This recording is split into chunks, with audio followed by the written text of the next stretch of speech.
구약성경 민수기 33장 38절에서 56절까지 우리 한 목소리로 함께 봉독하겠습니다. 이스라엘 자손이 애굽 땅에서 나온 지 40년째 5월 초하루에 제사장 아론이 여호와의 명령으로 호르산에 올라가 거기서 죽으니 아론이 호르산에서 죽던 때의 나이는 123세였더라. 가나안 땅 남방에 살고 있는 가나안 사람 아랏 왕은 이스라엘 자손이 온다는 소식을 들었더라. 그들이 호르산을 떠나 살모나에 진을 치고 살모나를 떠나 분온에 진을 치고 분온을 떠나 오봇에 진을 치고 오봇을 떠나 모압 변경 아바림에 진을 치고 이음을 떠나 다본갓에 진을 치고 다본갓을 떠나 알몬 디블라다임에 진을 치고 알몬 디블라다임을 떠나 느보압 아바림산에 진을 치고 아바림산을 떠나 여리고 맞은편 요단강가 모압 평지에 진을 쳤으니 요단강가 모압 평지의 진영이 베더시못에서부터 아벨시딤에 이르렀더라. 여리고 맞은편 요단강가 모압 평지에서 여호와께서 모세에게 말씀하여 이르시되 이스라엘 자손에게 말하여 그들에게 이르라. 너희가 요단강을 건너 가나안 땅에 들어가거든 그 땅의 원주민을 너희 앞에서 다 몰아내고 그 새긴 석상과 부어 만든 우상을 다 깨뜨리며 산당을 헐고 그 땅을 점령하여 거기 거주하라. 내가 그 땅을 너희 소유로 너희에게 주었음이라. 너희 종족을 따라 그 땅을 제비 뽑아 나눌 것이니 수가 많으면 많은 기업을 주고 적으면 적은 기업을 주되 각기 제비 뽑은 대로 그 소유가 될 것인즉 너희 조상의 지파를 따라 기업을 받을 것이니라. 너희가 만일 그 땅의 원주민을 너희 앞에서 몰아내지 아니하면 너희가 남겨둔 자들이 너희의 눈의 가시와 너희의 옆구리에 찌르는 것이 되어 너희가 거주하는 땅에서 너희를 괴롭게 할 것이요 나는 그들에게 행하기로 생각한 것을 너희에게 행하리라. 아멘. 할렐루야. 하나님의 은혜가 오늘 새벽에 하루의 첫 시간을 주 앞에 드리는 우리 믿음의 가족들에게 함께 하시기를 예수님의 이름으로 축원합니다. 오늘 말씀은 이스라엘이 가데스 바네아에서 다시 출발하여 모압 평야에 이르기까지 그 여정의 후반부에 대한 설명, 그리고 이 가나안을 정복할 때에 그들이 꼭 기억해야 되는 가장 중요한 이 원칙에 대해서 말씀을 하고 있습니다. 이스라엘 백성의 이 가데스 바네아의 사건, 또 거기서부터 이 모압 광야까지의 여정이 짧게 요약되어 있는 거죠. 그래서 37절에서 38절 말씀에 보면은 가데스를 떠나 에돔 땅 변경에 호르산에 진을 쳤더라. 이스라엘 자손이 애굽 땅에서 나온 지 40년째 5월 초하루에 제사장 아론이 여호와의 명령으로 호르산에 올라가 거기서 죽었으니 이렇게 말씀을 합니다. 그들은 이전에 이 가데스 바네아에서 가나안에 들어가라는 하나님의 명령에 불순종함으로 시내 반도에서 38년을 돌고 또 도는 그런 삶을 삽니다. 이 가데스 바네아가 물이 풍부한 곳이기에 그들은 어쩌면 그동안 계속 방황을 하면서 다시 그곳을 또 거쳤는지도 모르겠습니다. 그러던 어느 날 하나님은 가데스에서 가나안 정복을 떠나라 드디어 말씀을 하시죠. 다시 반복하여 이 기록된 이 여정은 그들에게 있어서 매우 흥분되는 여정일 겁니다. 광야에서 정처 없이 떠돌던 인생이 이제 과거를 뒤로하고 이 가나안을 점령하기 위한 행진을 시작하는, 이제 드디어 가나안 땅을 향하여 행진하게 되어지는 아주 의미 있는 그런 발걸음이 되어진 것이죠. 이 여정에서조차 이스라엘은 불신앙의 모습이 사실 많았습니다. 하나님은 또 그럼에도 불구하고 그들을 의와 또 자비로 인도하시는 것을 또 우리는 발견을 합니다. 이 가나안을 향한 첫 여정에서 처음 도착한 곳이 바로 이 호르산입니다. 그리고 그곳에서 아론이 죽게 되어지죠. 이제 시작하는 입장에서 이 아론의 죽음은 그들에게 어떻게 보면 큰 손실일 수도 있습니다. 그러나 그것은 그들에게 큰 문제가 사실 아닙니다. 이스라엘을 인도하는 분은 아론이 아니고 하나님이기 때문에 그렇습니다. 그들의 절대 지도자라고 할 수 있는 모세도 이 모압 평야에서 가나안에 들어가지 못하고 결국 나중에 죽게 되어지죠. 그러나 이 모세의 죽음도 그들이 가나안 땅에 들어가는 데에 문제가 되지 않습니다.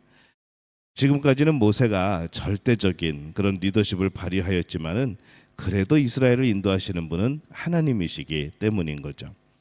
그들은 그들의 여정을 뒤돌아보면서 이것을 분명히 기억해야 합니다. 지금까지 그랬고 앞으로도 그럴 것이고 하나님이 우리의 인도자라는 것을 기억해야 되는 것이죠. 이 하나님의 은혜로 이스라엘은 다시 가나안 정복의 길을 시작합니다. 이스라엘 백성들은 이제 하나님이 주신 말씀들을 기억하며 살아야 합니다. 33장 1절에서 49절까지는 이 그전까지 지나온 길에 대한 회상이 나옵니다. 그래서 그것에 대한 정리를 하죠. 그리고 이제 50절부터는 가나안에 들어가서 그들이 어떻게 해야 되는가 이것을 말씀을 합니다. 그래서 33장 50절부터 이 신명기의 마지막 장인 36장 13절, 이 민수기의 마지막 장인 36장 13절까지는 그들이 가나안에 가서 해야 되는 일들, 이것을 이제 기록을 한 것이죠. 특별히 오늘 말씀은 그 첫 번째로 중요한 이 원칙에 대해서 말씀을 합니다.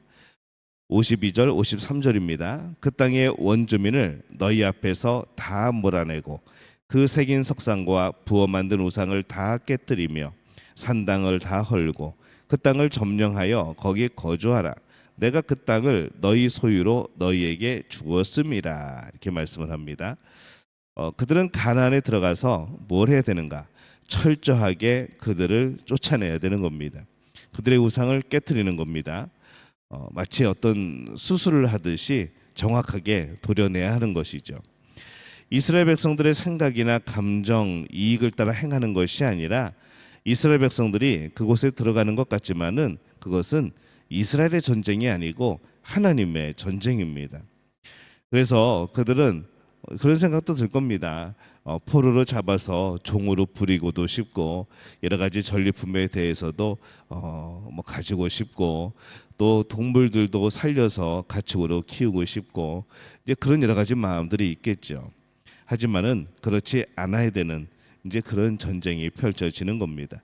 하나님이 허락하신다면 가능한 것이지만은 하나님이 허락하지 않으면은 모두 다 진멸해야 되는 바로 그러한 전쟁입니다.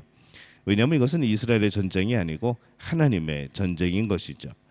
가나안을 점령하는 것은 이스라엘 백성들에게는 약속의 땅을 주시는 것이지만은 또한 한편으로는 이 죄 많던 이들 하나님을 배반하며 거부하며 뒤돌아 살았던 이 가나안 백성을 심판하시는 것이기도 합니다. 그래서 말씀의 55절에서 56절 보면은 너희가 만일 그 땅의 원주민을 너희 앞에서 몰아내지 아니하면 너희가 남겨둔 자들이 너희의 눈의 가시와 너희의 옆구리에 찌르는 것이 되어 너희가 거주하는 땅에서 너희를 괴롭게 할 것이요 나는 그들에게 행하기로 생각한 것을 너희에게 행하리라. 정말 이 말씀대로 이들이 나중에 다 쫓아내지 못하게 되었을 때에 이 사사기에서 벌어지는 사건들 얼마나 많은 사건들이 벌어집니까? 또 그 이후에도 오늘날까지 이르기까지 정말 많은 일들이 벌어지게 되는 것이죠. 그들이 심판하지 않으면 하나님의 심판을 어기는 것이 됩니다. 그러면 그들이 대신 그 심판을 받는다는 거죠.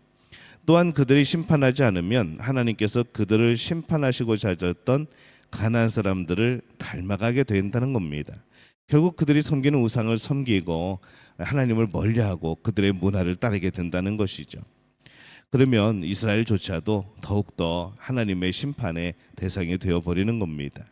그래서 하나님은 정말 강하게 나는 그들에게 행하기로 생각한 것을 너희들이 순종하지 아니하면 너희에게 행하리라 라고 말씀을 하는 겁니다. 이스라엘 백성들은 그들이 하나님의 뜻을 따라서 이 가나안 전쟁을 하고 있다는 것을 기억해야 됐습니다. 우리도 마찬가지죠. 이 하나님의 뜻을 따라 무엇인가를 하다가도 우리는 어느새 자신의 생각과 감정을 따라 일할 때가 많습니다. 늘 우리는 그것을 조심해야 됩니다. 오늘날 우리도 여전히 가나안 전쟁을 하고 있는 것과 같습니다. 우리에게 주어진 하나님의 소명의 일을 우리는 하는 것이죠. 약속의 땅을 점령해 가는 겁니다. 무조건 용서하고 상대가 좋아하는 대로 하는 것이 아니라 하나님의 선하신 뜻이 무엇인가 이것을 생각하면서 앞으로 나아가야 되는 겁니다. 이스라엘 백성들의 가나안 정복은 그들의 정복이 아니고 그들의 싸움이 아닙니다. 하나님의 일을 하고 있는 겁니다. 하나님이 싸우시는 겁니다. 그것을 놓치고 자신들의 생각대로 하면 안 되는 것이죠. 결국에 가나안 정복 전쟁에서 자신의 생각대로 했던 전쟁은 지고 또 패했습니다. 그것이 매우 중요한 절대적인 원칙입니다. 하나님의 허락하심 따라 하나님의 일을 하고 있다는 바로 그런 의식. 그러나 그들은 이후에 많이 이것들을 놓치게 되어지죠. 이스라엘 백성들이 가나안 점령을 앞두고 과거를 돌아보고 미래를 다짐하고 있습니다. 과거를 통해서 하나님께서 그들을 인도하셨음을 확실히 알아야 됩니다. 그리고 이제 미래에도 하나님께서 그들의 유일한 인도자이심을 인정하고 또 소망하고 오늘 현실을 살아가면서 그럼 이 하나님의 말씀이 무엇인가? 하나님이 약속하신 그 복을 향하여서 살아갈 때에 오늘 현실에 나의 삶에 하나님의 명령은 무엇인가를 지키며 깨달으며 살아가야 하는 것이죠. 과거는 돌아보면서 하나님의 인도를 감사하는 것이라고 한다면 미래는 하나님의 말씀을 가슴에 새기고 그것을 따라 도전하며 그것을 따라 가는 겁니다. 하나님의 인도하심을 따라가는 것이죠. 매일매일의 현실 속에서 우리는 미래를 꿈꾸는 겁니다. 철저히 말씀을 따라가는 사람이 되어서 하나님의 인도하심을 받는 그런 복된 사람이 되어야 되는 것이죠. 저는 우리 믿음의 가족들이 그런 사람들이 되기를 원합니다. 말씀을 따라 살아가는 사람들. 오늘 말씀을 따라 살아가는 이유가 뭡니까? 하나님이 주신 미래에 대한 약속, 하나님이 주신 언약. 우리는 그것을 바라보면서 오늘 현실에서 말씀을 따라 그 길, 올바른 길을 걸어가는 그런 삶을 살아가는 겁니다.